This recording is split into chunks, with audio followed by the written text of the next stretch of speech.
আমি দেখেছি এক আহলে হাদিস আলোচনার মধ্যে বলতেছে, গরু ছাগলের সামনে কোরআন শরীফ পড়ে লাভ আছে, মৃত ব্যক্তির কাছে কবরস্থানে অথবা মৃত ব্যক্তিকে গোসল দেওয়ার পরে ঘরের মধ্যে কোরআন শরীফ পড়ে কোনো লাভ নেই।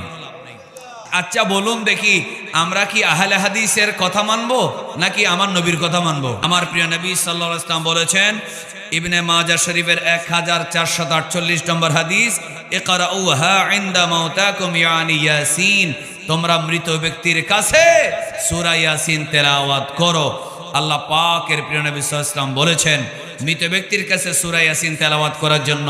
তাহলে বলুন, কোরআনুল কারীম আমল করলে তো সওয়াব আছে। কোরআন এটা মানব জাতির পরিবারের জন্য, সমাজের জন্য, রাষ্ট্রের জন্য আইন বিধান। সে কোরআন তেলাওয়াত করলে কবর আযাব থেকে হেফাজত হচ্ছে। সে কোরআন মৃত ব্যক্তির কাছে তেলাওয়াত করলে লাভ হচ্ছে।